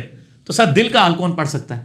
ان بعض لوگ ہوتے ہیں, جوان آدمی کو چلا گیا, یا اس کی بیوی ناراض ہو کے چلی گئی ہوگی, یا اس کی شادی نہیں ہو رہی ہوگی, یا وہ کسی سبجیکٹ میں فیل ہوا ہوگا, 4-5 تو کہہ لائے گا, ایک لگ گیا تو تیر. ٹھیک ہو گیا. اسی طرح ہی ہوتا ہے. ورنہ جو بندہ دل کا حال جان لیتا ہے وہ تو دیکھی بھی چیز تو بدرجہ اولا پڑھ سکتا ہے. تو پڑھ کے بتائے, نہیں پڑھ سکتے. تو یہ سارا اس طرح ہی ہے. تو وہ ہندو نام چینج نہ کرے, وہی نام رہنے دے. اور اگر چینج کرنا ہے تو صحیح مسلم حدیث ہے, نبیوں کے ناموں کے اوپر نام رکھو, انبیاء کرام علیہ السلام کے ناموں پہ نام رکھیں آپ. اور بہتر ہے ابراہیم نام رکھ لیں. تو ابراہیم برہمن کا لفظ بھی ہندوؤں سے نکلا ہوا ہے, وہ کوئی تھوڑا بہت ریگارڈ اس حوالے سے موجود ہے. قریب کوئی نام رکھیں. اور اپنی جو ذاتیں ہیں نا, آپ کو پتہ ہے پاکستان میں بھی آپ دیکھیں جس طرح یہ جٹ ہیں, ٹھیک ہے نا, رانے ہیں, جنجوئے ہیں, یہ کاسٹیں آپ کو سکھوں میں بھی ملیں گی, ان کے اندر بھی موجود ہیں. جی. تو وہ اس طرح کے جو سمبل سال لگے ہیں وہ آپ ضرور لگا کے رکھیں. جیسے ڈاکٹر ذاکر نائک ہے, اب نائک جتنے ہیں مسلمان نہیں ہوں گے, ہندوؤں میں بھی نائک موجود ہیں. اس طرح میرے نام کے ساتھ آتا ہے مرزا, تو مرزا تو کافروں کے اندر بھی موجود ہے, قادیانی بھی مرزا ان کے اندر بھی موجود ہے, مسلمانوں کے اندر بھی موجود ہے. تو اپنا سمبل ساتھ رکھیں تاکہ یہ پتہ چلتا رہے کہ کوئی شخص اس نام کے ساتھ بھی جو ہے وہ یہ عقیدہ رکھ سکتا ہے. اور اس کا بڑا فائدہ ہوتا ہے, یہ خاموش تبلیغ ہو جاتی ہے, خاموش تبلیغ ہوتی ہے. میں نے آپ کو کئی دفعہ واقعہ سنایا نا کہ جہلم شہر میں ایک چوک ہے, اس کا نام ہے اہل حدیث چوک. جی. ٹھیک ہے. تو 1994 کی بات ہے, ایک قرارداد پیش ہوئی کہ اس کا نام جو ہے نا وہ میلاد چوک رکھ دیا جائے, کیونکہ ہر سال میلاد کے مرکزی جلسہ یہیں پہ ہوتا ہے, سارے جلوس ادھر جمع ہوتے ہیں. تو سپریم سنی علماء کونسل کے جو صدر تھے اس وقت مولانا عبداللطیف قادری صاحب، اللہ تعالیٰ ان کی غلطیوں سے درگزر فرمائے، ان کو نیک کاموں کا اجر دے، حق گو آدمی تھے. میں نے ان سے یہ مجدد ثانی کا جب ایشو رفع صبابہ کا ڈسکس کیا نا، تو انہوں نے کہا یہ اس نے شیخ احمد سندی نے بالکل غلط لکھا ہے، میں غلام سعود سعیدی صاحب کے ساتھ ہوں. تو اتنی جرت تھی ان میں کہ وہ بزرگوں کو، جو بھی بزرگوں کو غلط کہہ لینا ہمارے لیے رحمہ اللہ ہی ہے، اتنی جرت کرے. تو وہ عبداللطیف قادری صاحب نے مخالفت کی، انہوں نے کہا نا اس کا نام اہل حدیث چوک ہی رہنا چاہیے، میلاد چوک نہیں رکھنا. تو لوگوں نے کیوں؟ انہوں نے کہا میلاد چوک تو دنیا میں ہزاروں ہیں جہاں پہ میلاد ہو رہا ہے، لیکن اہل حدیث چوک ایک ہی ہے جدھر میلاد بھی ہوتا ہے. تو سر ہندوؤں والا نام آپ رہنے دیں اگر شرکیہ نہیں ہے، آپ ہندوؤں والے نام کے ساتھ مسلمان ہو تو مزہ ہے نا. البتہ اگر شرکیہ ہو، آپ کسی عالم کو وہ اس کا مطلب سمجھ لیں. تو اگر شرکیہ نہیں ہے، اب مہاتیر محمد جو اس وقت بھی 15 سال کے بعد دوبارہ پرائم منسٹر بن گیا ملیشیا کے، اب مہاتیر کو مسلمان والا نام تو نہیں ہے، ساتھ محمد لگا ہوا ہے، ٹھیک ہے نا. آپ اسی طریقے سے رشین مسلمانوں کے نام دیکھیں تو وہ لگتے ہی نہیں ہے. اب یہ نہیں ہے کہ ضروری ہے کہ بھی صحابہ کے ناموں کے والے نام ہی ہوں گے تو وہی مسلمان ہوں گے، یہ تو ہماری عقیدت ہے، نام رکھ لیتے ہیں، ہر علاقے کا اپنے اپنے نام ہے. یعنی صحابہ کرام کے آپس میں کون سے نام ملتے جلتے تھے؟ حضرت بلال حبشہ سے آئے ہوئے تھے، سلمان فارسی جو ہے فارس سے آئے ہوئے تھے، صہیب رومی وہ روم کے آئے ہوئے تھے، تو وہ بھی مختلف علاقوں کے تھے. پاکستان سے بھی کوئی چلا گیا ہوتا تو کوئی پاکستانی نام بھی ہوتا. ٹھیک ہو گیا نا جی؟ صحیح ہے. علی بھائی سوال ہے، مجھے ہندی آتی ہے لیکن جہاں جمعہ کا خطبہ تامل زبان میں ہوتا ہے وہاں جمعہ پڑھنے سے بھی مجھے ثواب ملے گا، جبکہ مجھے خطبے کی سمجھ بھی نہیں آتی. نہیں، وہاں پہ آپ جمعہ تو آپ کا ہو جائے گا ایز اے لاسٹ ریزارٹ، لیکن جمعہ کا اصل مقصد جو ہے وہ تذکیر ہے، نصیحت. بخاری اور مسلم کی حدیث ہے نا کہ جو جمعے والے دن سب سے پہلے مسجد میں آتا ہے اسے اونٹ کی قربانی کا ثواب ملتا ہے، جو اس کے بعد آتا ہے اس کو گائے کی قربانی کا، جو اس کے بعد آتا ہے اس کو بکرا قربان کرنے کا، اس کے بعد مرغی قربان کرنے کا، اس کے بعد انڈا صدقہ کرنے کا. سر انڈے کو امام حنیفہ نے نہیں حلال کیا، نبی علیہ السلام نے خود کیا ہوا ہے، کیونکہ انڈا اگر صدقہ ہوگا تو وہ حلال چیز کے صدقہ ہوتا ہے. یہ بخاری مسلم دونوں میں. اس کے بعد الفاظ کیا ہے کہ اس کے بعد جب ممبر پہ خطیب بیٹھ جاتا ہے تو فرشتے رجسٹرڈ بند کر جاتے ہیں اور تذکیر سننا شروع کر دیتے ہیں، یعنی مولانا صاحب کی تقریر. وہ اصل مقصد ہے، رجسٹر بند ہوتا ہے تقریر کے اوپر، اور انفیوں کا رجسٹر پہلی تقریر پہ بند ہو جاتا ہے، کیونکہ ممبر پہ تو چڑھ جاتا ہے نا خطیب. انفیوں کی مسجد میں جائے تو عربی خطبے کا انتظار نہ کریں، خطیب کے ممبر پہ چڑھنے سے پہلے مسجد میں آئیں گے تو آپ کو اس طرح کا ایکسٹراڈنری ثواب ملے گا. تو اصل مقصد ہے تذکیر. صحیح مسلم میں حدیث ہے کہ نبی علیہ السلام کے جمعے کا خطبہ تذکیر ہوتی تھی، سورہ قاف پڑھ کے سناتے تھے، جو 26ویں پارے میں 2 نقطوں والا قاف. میرا اس کے اوپر پورا لیکچر ہے، منکرین خدا کو دلائل کے ذریعے دعوت، مسئلہ نمبر 59، پوری سورہ قاف میں نے پڑھ کے سنائی. اور نبی علیہ السلام کے صحیح مسلم میں 4 حدیثیں اوپر تلے کہ ہر جمعے کے خطبے میں سورہ قاف پڑھتے تھے، کیونکہ آپ کی زبان عربی تھی، آگے سننے والے بھی عربی تھے، ٹرانسلیشن ہمیں کرنی پڑتی ہے، ترجمہ سمجھانا پڑتا ہے. تو اگر ایسی جگہ جمعہ ملتا ہے آپ کو جہاں پہ آپ کی زبان میں، تو آپ خطبہ وہیں جا کے سنیں. اب اگلا سوال یہ ہے کہ آج کل خطبے بھی جو بیان ہو رہے ہیں وہ بھی سٹوریاں ہی اور جعلی باتیں ہو رہی ہیں. اب اس کا تو علاج میرے پاس کوئی نہیں ہے، بعد میں 2-4 اچھی باتیں بھی مل جائیں گی. البتہ اگر آپ کو سمجھ نہیں بھی آ رہی تب بھی آپ کا جمعہ ہو جائے گا، لیکن بہتر ہے کہ اصل جمعے کا مقصد تذکیر ہے، نصیحت ہے. ہفتے کے بعد ایک مسلمانوں کی ایک ویکلی گیدرنگ ہے اصلاح کے لیے، اور اس میں کتنی تذکیر ہوتی ہے. دیکھیں نا، یہ بہت بڑا ہتھیار ہے مسلمانوں کے پاس جو جمعے کا ممبر ہے جی. اگر یہ ممبر جو ہے وہ یہاں پہ ڈپٹی کمشنر بیٹھ کے، اصل میں تو اس کو کرنا چاہیے. خلفائے راشدین نے کوئی امام مسجد تو بھرتی نہیں کیے تھے، وہ خود مسجد نبوی میں امامت کرواتے تھے، خطبے دیتے تھے. آج عمران خان صاحب کو چاہیے وہ شاہ فیصل مسجد میں خطبہ خود دیں. چلے نماز نہ پڑھائیں اگر کسی کو اعتراض ہے داڑھی کے اوپر، حالانکہ داڑھی تو شرط ہی نہیں ہے، لیکن پھر بھی اگر کسی کو اعتراض ہے تو آپ کم از کم تقریر تو خود کریں. آپ دیکھیں جناب دنیا کس طرح ٹوٹ پڑے گی.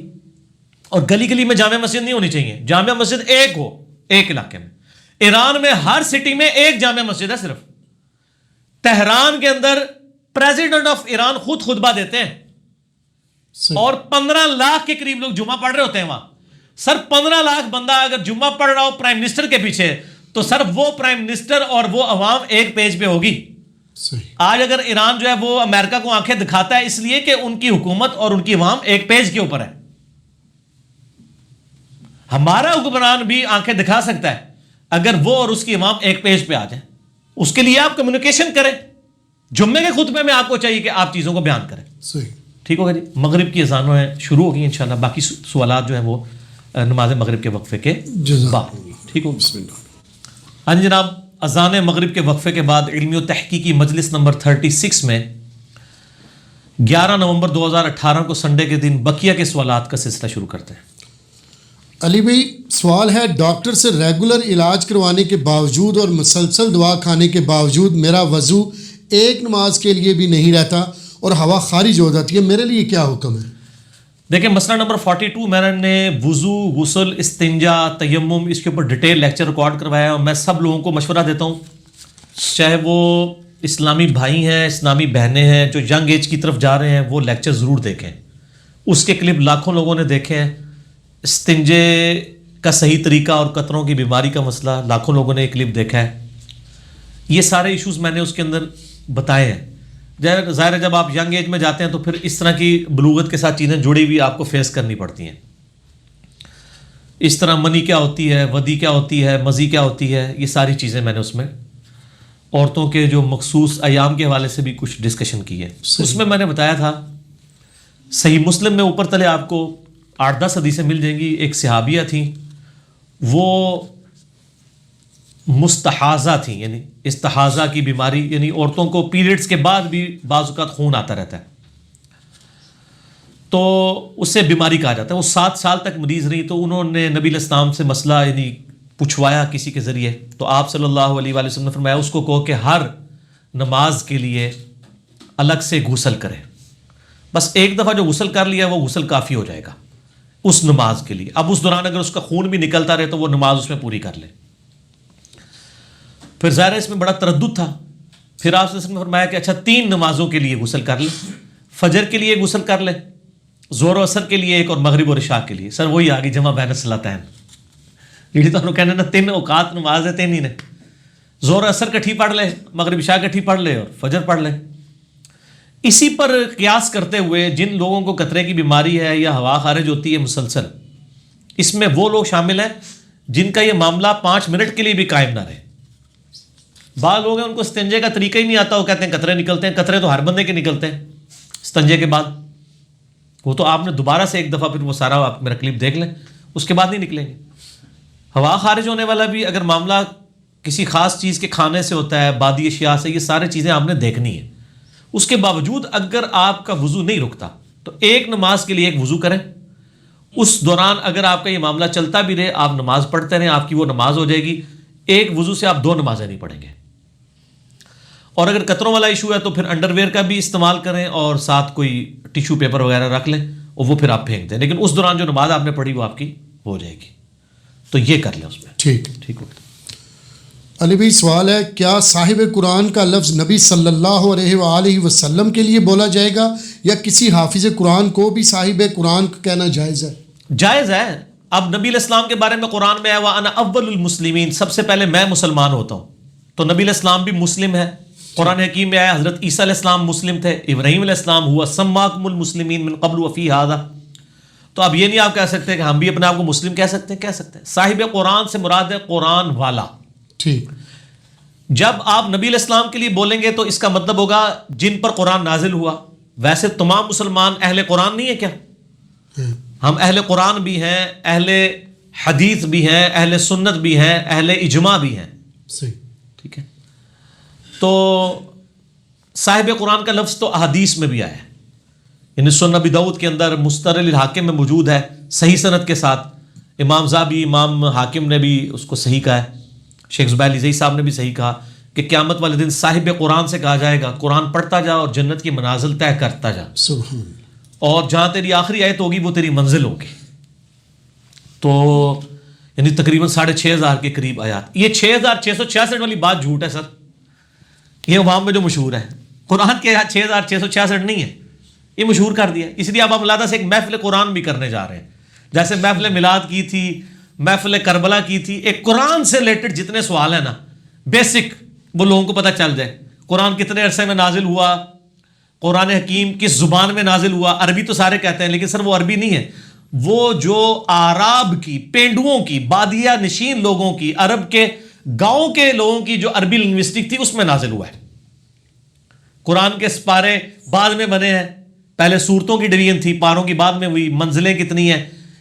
اگرچہ میں نے اس کے اوپر آلریڈی مسئلہ نمبر 115 ریکارڈ کرایا ہوا ہے، قرآن کی حفاظت کا معجزہ اور سنی شیعہ کا اختلاف، لیکن یہ انشاءاللہ سوال جو آپ کی فارم میں بھی انشاءاللہ تعالیٰ آ جائے گا. تو صاحب قرآن، آپ اس میں الفاظ صاحب قرآن کے ہیں، اور ایک اور حدیث ہے ابو داؤد میں، اس کی صحیح سند حاکم میں ہے کہ صاحب قرآن کو قیامت والے دن اس کے ماں باپ کو ایسا تاج پہنایا جائے گا جس سے سورج کی روشنی ماند پڑ جائے. لیکن اس میں الفاظ ہیں جس نے قرآن کے حلال کو حلال جانا اور قرآن کے حرام کو حرام جانا. انڈیا پاکستان بنگلہ دیش کا حافظ قرآن یا صاحب قرآن نہیں ہوگا وہ. ٹھیک ہے، میرا یوٹیوب پہ کلپ بھی ہے حافظ قرآن کی فضیلت. وہ حافظ نہ ہوئے، حافظ ہوئے. ایک حافظ کہتے ہیں اندھے نو زبر کے ساتھ، حافظ حفظ کرنے والا. صرف حفظ کرنے والا نہ ہو. آپ دیکھ رہے ہیں حافظ قرآن کیسے کیسے کام ڈالتے ہیں جیسے ہی مدرسے سے نکلتے ہیں. قرآن کے حلال کو حلال جاننا، حرام کو حرام. اور ماں باپ بھی سمجھتے ہیں ایک بچہ حافظ بنا دیا تو اب جنتی ہو جائیں گے. وہ سات نو لے کے جائے گا، کتنے لے کے جائے گا، 1 لاکھ پتا جائے گا. ٹھیک ہے نا جی. تو ایسی ایسی آپ پتہ ہے نا، یعنی کوئی ہزاروں میں کوئی ایک حافظ قرآن صحیح ہوتا ہے، کیونکہ ان کا دنیا کا ایکسپوئر نہیں ہوتا. مدرسے میں ماشاءاللہ وہ بچپن میں ایجوکیٹ ہو جاتے ہیں. آپ کے مدرسوں کے اندر جو کورسز پڑھائے جا رہے ہیں نا چھوٹے چھوٹے بچوں کو، اسکول کے بچے سیکس کے پوائنٹ آف ویو سے اتنے ایجوکیٹ نہیں ہوتے جتنے وہ ہو جاتے ہیں. اگر کوئی کتے کے ساتھ کر لے، اب میں وہ انورٹڈ کاموں میں بات کر رہا ہوں، تو اس کی سزا کیا ہے. اب جب آپ 5ویں کلاس کے اسٹوڈنٹ کو یہ باتیں سمجھا رہے ہوں گے تو آپ کیا مطلب اس کے تو دماغ میں نہیں. سانو تو جناب یونیورسٹی بھی جا کے نہیں پتہ لگا کہ کتے نال بھی کچھ ہوتا ہے. ٹھیک ہے نا. لیکن مدرسے کے اسٹوڈنٹ کو پتا چل جائے. قدوری شریف میں لکھا ہوا سر، ایک قدوری شریف بنیادی کتاب ہے فقہ حنفی کی، پڑھائی جاتی ہے. نا شریف لکھے ہیں ساری کتاباں نال، لیکن کام وچ جڑے ہوئے نے نا وہ انورٹڈ کام والے شریف ہیں. تو صاحب قرآن آپ کہہ سکتے ہیں. اچھا، اس طریقے سے ایک بندے نے حج کیا، آپ اس کو حاجی بھی کہہ سکتے ہیں سر. لیکن ایک مہربانی کیا کریں، جو بیچارہ روزانہ 5 دفعہ نماز پڑھتا ہے اسے نمازی بھی کہا کریں، اور جو نہیں پڑھتا اس کو کہا کہیں کہ بے نمازی ہے، تاکہ اس کو حیا آ جائے. ٹھیک ہو گیا. لیکن وہ شخص خود نہ اپنے آپ کو حاجی کہلوائے، اس میں پھر تکبر والا معاملہ بھی ہو سکتا ہے نا. کسی پہ فتویٰ نہیں، لیکن اپنے ساتھ آپ نہ لکھیں. یہاں تو ایک حج کریں حاجی، 2 کریں الحاج لکھ لیتے ہیں، پھر لوگوں کو اپنی وہ قصہ کہانیاں سنا رہے ہوتے ہیں. اے جناب میں اتر اس ٹائم لے کے اندر سی جدوں میں 4تھی بار گیا نا جی حج تے 4 دے 4 حج رہے نا جناب. ایک اتر کی شیشی کے پیچھے 4 حج بیچ دیتے ہیں، کیونکہ آپ نے ریاکاری کی نا. صحیح مسلم میں حدیث ہے قیامت الدین ایک سخی کو، ایک شہید کو، ایک قاری کو بلایا جائے گا. سر قاری کی بات آئی تو قاری آ گیا. اللہ تعالیٰ کہے گا ایک ایک کو اپنی نعمتیں گنوائے گا. شہید سے کہے گا تجھے اچھی صحت دی تھی، تو نے میرے لیے کیا کیا؟ کہتا یا اللہ جان مڑواتی تیرے پیچھے، اور کیا کرتا؟ جان دیتی. اللہ تعالیٰ فرمائے گا اس لیے نہیں تو نے جان دی، تو نے اس لیے کی تاکہ لوگ تجھے بہادر کہیں. اور تجھے دنیا میں لوگوں نے بہادر کہا، تو نے اپنا صلہ دنیا میں لے لیا. میرے ہاں کوئی صلہ نہیں، اوندھا منہ کر کے دوزخ میں استغفر اللہ واتوب الیہ. پھر ایک سخی کو بلایا جائے گا، تجھے اتنا مال دیا، تو نے میرے لیے کیا کیا؟ وہ کہے گا یا اللہ دیکھ میں نے تو یعنی غریبوں کے لیے دسترخوان کھولے، میں نے اتنے ہاسپٹل بنوائے، میں نے مسجد کے اندر ٹوٹیاں لگوائی اور ٹوٹیوں کے اوپر لکھ کے لگایا کہ یہ فلاں صاحب نے ٹوٹیاں لگوائی ہیں، پھر بھی تجھے یقین نہیں آتا یا اللہ. اے بریکٹ میں اللہ تعالیٰ فرمائے گا تو نے اس لیے کیا تو لوگ تجھے سخی کہیں، اوندھا منہ کر کے دوزخ میں، والعیاذ باللہ. اسی طریقے سے ایک قاری لایا جائے گا، تجھے علم دیا، تو نے کیا کیا؟ کہ یا اللہ میں نے اتنی دین کی خدمت کی، اللہ میں اس لیے تاکہ لوگ تیری تعریف کریں. میرے ہاں کوئی تیرے لیے آپ کوئی اجر نہیں، دنیا میں تیرا اجر تجھے مل چکا. تو اوندھا منہ کر کے اسے بھی دوزخ میں ڈال دیا جائے گا. یہ ریاکاری والا ایشو جو ہے بہت اسٹرکٹ ہے، لیکن برائے مہربانی آپ کسی پہ فتویٰ نہ لگائیں. میں یہ اکثر کہتا ہوں، ابو داؤد کی حدیث ہے جو دنیا میں شہرت کا لباس پہنے گا اللہ تعالیٰ اسے ذلت کا لباس پہنائے گا. میں یعنی نعت خوانوں کو، بڑے بڑے علماء کو کہتا ہوں آپ کی ڈریسنگ سادہ ہونی چاہیے. اتنے بھڑکیلے لباس آپ پہنتے ہیں، نو بیاتہ دلہن والے، یہ کس لیے؟ پگڑی کے بھی 10 کلر ہوتے ہیں تاکہ لوگ اٹریکٹ ہوں. سر لوگوں کے لیے آپ پگڑی باندھ رہے ہیں اس طریقے سے، سرخ کلر کی، اس میں بھی گوٹے لگے ہوئے ہیں. 10 کلر کے آپ نے. لیکن میں ساتھ یہ بھی کہتا ہوں کہ میں یہ آپ کو سمجھا رہا ہوں, آپ پہ میں ریاکاری کا فتویٰ نہیں لگا رہا, آپ اپنے اوپر خود لگائیں. ہر بندے نے اپنا انالیسس خود کرنا ہے. کسی کو اب ریاکار نہ کہیں, لیکن اس کو ترغیب دلائیں کہ ایسے نہ کرو, فتویٰ نہ لگائیں. وہ بندے نے خود دیکھنا, ہو سکتا ہے اس کی پسند ہی ایسی ہو. جیسا کہ مسلم شریف میں حدیث ہے, نبی علیہ السلام نے فرمایا جس کے دل میں ذرے کے برابر بھی تکبر ہوا وہ دوزخ میں جائے گا. ایک صحابی نے کہا یا رسول اللہ, بعض اوقات انسان کی خواہش ہوتی ہے اس کے کپڑے اچھے ہوں, جوتیاں اچھی ہوں, یہ اندر سے دل کرتا ہے, کیا یہ تکبر ہے؟ آپ نے فرمایا نہیں, اللہ بھی خوبصورت ہے, خوبصورتی کو پسند فرماتا ہے. سبحان. تکبر یہ نہیں کہ تم اچھا لباس پہنو یا اچھی جوتیاں استعمال کرو یا اچھے دکھو, بلکہ تکبر یہ ہے کہ تم حق بات قبول کرنے سے انکار کر دو اور لوگوں کو حقیر سمجھو. یعنی ایک بندے کو بتایا کہ بخاری مسلم میں نماز کا طریقہ یہ لکھا ہے, اور وہ کہ میں نے نہیں ماننا, یہ تکبر کیا اس نے. اصل میں متکبر وہ ہے, اور جو لوگوں کو چیخ چیخ کے کہہ رہے ہیں یار اپنی اصلاح کر لو. میں تمہیں بتا رہا ہوں بخاری مسلم میں یہ طریقہ لکھا ہے, خود پڑھ کے دیکھ لو. اس کو کہنا یہ متکبر ہے, کہنا باقیاں نہیں نمازاں نہیں ہوئی ہیں, میریاں ہوئی ہیں. نہیں سر, وہ نہیں, وہ تو نبی کا پیغام آپ تک پہنچا رہا ہے. اور لوگوں کو حقیر نہ سمجھے. ایک بندے نے ایک اچھا لباس پہنا ہے تو جس کا لباس اچھا نہیں ہے اس کو آپ برا نہ سمجھیں. ٹھیک ہو گیا؟ صحیح. علی بھی سوال ہے, بعض لوگ کہتے ہیں کہ 3 مسلسل جمعے چھوڑنے والا کافر ہو جاتا ہے, کیا ایسی بات کرنا قرآن و حدیث کی روشنی میں صحیح ہوگا؟ دیکھیں مسلم شریف میں ایک حدیث ہے, نبی صلی اللہ علیہ وآلہ وسلم نے فرمایا, صلی اللہ علیہ وسلم, آپ مشکات میں جمعے والا چیپٹر کھولیں, آپ کو یہ حدیث مل جائے گی شروع میں, کہ نبی علیہ السلام جمعے والے دن ممبر پہ چڑھ رہے تھے اور آپ کہہ رہے تھے لوگوں ڈر جاؤ اور جمعہ مت چھوڑو ورنہ اللہ تعالیٰ تمہارے دلوں پر مور لگا دے گا. جب اللہ تعالیٰ مور لگا دے پھر ہدایت نہیں ملتی. صم بکم عمی فہم لا یرجعون, ختم اللہ علی قلوبہم وعلی سمعہم وعلی ابصارہم. اور مسلم شریف میں حدیث ہے,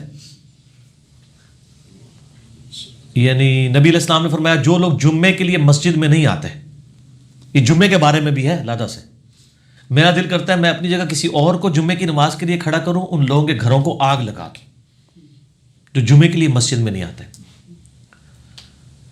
لیکن ابو داؤد ترمذی میں حدیث موجود ہے, نبی علیہ السلام نے فرمایا کہ جو غلام ہے یا عورت ہے یا بچہ ہے یا مریض ہے, معذور ہے, اس پہ جمعے کی نماز نہیں ہے, اس کو ایکسیپشن ہے. ابو داؤد ترمذی ابن ماجہ میں ایک حدیث یہ بھی ہے کہ جس نے مسلسل 3 جمعے چھوڑ دیے اللہ تعالیٰ اس کے اوپر مہر لگا دے گا. تو جمعے کی نماز کریٹیکل ہے, لیکن یہ نہیں ہے کہ جس نے 2 چھوڑے اور تیسرے میں پہنچ گیا تو بچ گئے نا. مسلم شریف میں حدیث ہے کہ اگر کبیرہ گناہوں سے بچا جائے تو ایک جمعے سے دوسرا جمعہ, ایک رمضان سے دوسرا رمضان اور ایک نماز سے دوسری نماز درمیان کے گناہوں کا کفارہ ہے. اب ایک بندہ کہ جی میں ایک جمعہ پڑھ لوں پھر اگلا جمعہ, بیچ والی ساری نمازیں معاف نہ. مسلم شریف میں حدیث ہے اگر گناہ کبیرہ نہ کیے تو معاف ہوں گے, تو نماز چھوڑنا تو خود گناہ کبیرہ ہے. صحیح مسلم میں 246 نمبر حدیث ہے, انٹرنیشنل نمبر کے مطابق کتاب الایمان چیپٹر میں, کہ بندے کے کفر اور اسلام کے درمیان فرق نماز ہے. تو نماز چھوڑنے والا پاکستان کے شناختی کارڈ میں مسلمان ہے, صحیح مسلم 246 کے تحت وہ مسلمان نہیں ہے. ٹھیک, وہ صرف کاغذی مسلمان ہے, عملاً وہ کافر ہے. عقیدے میں ہم کہتے ہیں مسلمان ہے لیکن عملاً کافر ہے. ایک عملی کافر ہوتا ہے, ایک اعتقادی کافر ہوتا ہے.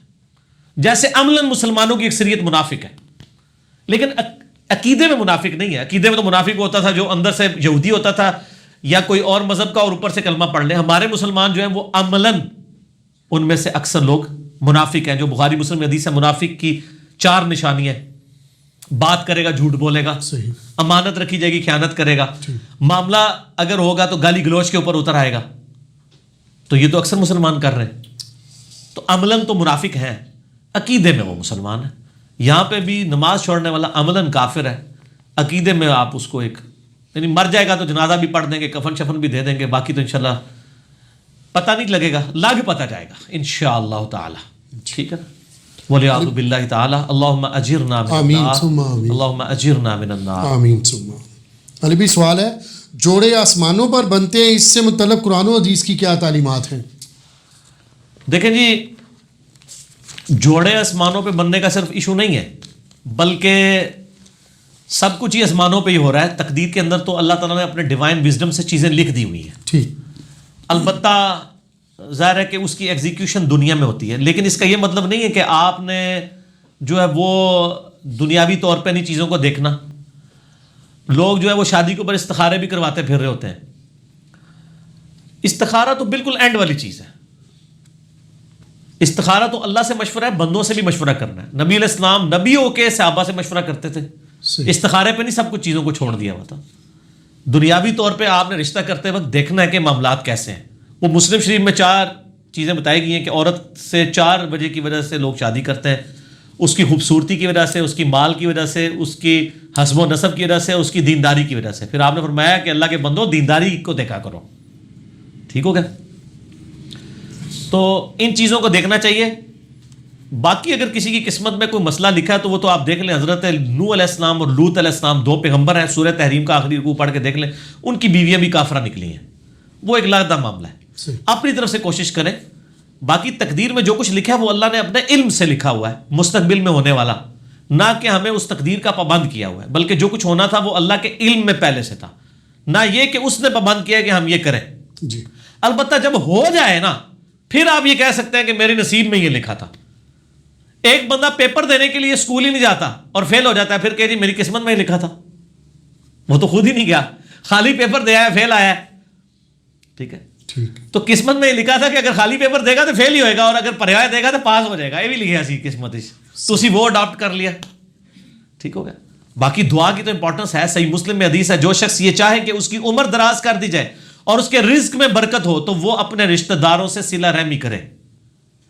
رشتہ داروں کے ساتھ اس نے سلوک کرنے سے آپ کی دولت بھی بڑھتی ہے اور عمر بھی. اور رشتہ داروں میں پہلے نمبر پہ ماں باپ, بیوی, بچے اور بہن بھائی ہیں. باقی بعد میں. لوگ رشتہ داروں سے فوراً سمجھتے ہیں کزنز, اور بہن بھائیوں کو چھوڑ دیتے ہیں, ماں باپ کو چھوڑ دیتے ہیں, بیوی بچوں کو چھوڑ دیتے ہیں. تو بخاری اور مسلم دونوں میں یہ حدیث ہے کہ جس شخص کی یہ خواہش ہو کہ اس کے رزق میں برکت ہو اور عمر میں برکت ہو جائے, وہ اپنے رشتہ داروں کے ساتھ اس نے سلوک کرے. ظاہر ہے اس نے سلوک یہ ہے کہ آپ نے اخلاقی طور پہ بھی اور مالی مدد بھی ان کی کرنی ہے. ٹھیک. تو اس کا مطلب ہے دعا سے تقدیر بدلتی ہے. لیکن یہ بھی تقدیر میں لکھا ہوتا ہے کہ اس کی عمر تو تھی 60 سال, اس نے اپنے بہن بھائیوں کے ساتھ اس نے سلوک کیا, ہم نے اس کو 80 کر دینا ہے. صحیح. اب وہ کرے گا تو ہو جائے گا. اب دنیا میں اگر کوئی شخص بسم اللہ پڑھ کے ساکٹ میں 2 انگلیاں دے دے گا تو انشاءاللہ تعالیٰ وہ مر جائے گا. فزیکل فنامنا تو چلیں گے نہ, گہانی آفتیں ٹلتی ہیں دعاؤں سے. جو آپ آفت اپنے اوپر خود لائیں گے وہ تو نہیں ٹلے گی. آپ بسم اللہ الذی لا یضر پڑھ کے تو کوبرا سام کے منہ میں ہاتھ دے دیں تو یہ تو نہیں ہے, ناگہانی آفتیں ٹلیں گی. تو تقدیر کا مسئلہ بھی ہے. یہاں پہ بھی جوڑوں پہ لوگ کہتے ہیں نہیں میری قسمت میں لکھا ہوا تھا. ہاں جو ہو جائے اس کے بعد آپ کہہ سکتے ہیں, جس طرح بخاری مسلم میں آتے ہیں آدم علیہ السلام نے کہا کہ میری قسمت میں یہ لکھا تھا, تو ظاہر ہے پھر واقعی لکھا ہوا تھا. ایک بندے نے بھی غلط کام کیے نہیں اور کہ جی میری قسمت میں لکھا ہے کہ میں کرنا ہے, تو میں کہتا ہوں, ایک بندہ کہتا ہے میری قسمت میں لکھا ہے کل فجر کی نماز میں نے نہیں پڑھنی, تو سر میں ابھی آپ کی قسمت میں بدل دیتا ہوں کہ فجر کی نماز فلاں مسجد کی پہلی صف میں پڑھو, 1 لاکھ روپیہ لے لینا, یہ لو چیک. دنیا کے سارے شیطان مل کے تجھ سے ایک فجر نہیں چھڑوا سکیں گے, تو تیری قسمت اینڈ بدلی نا.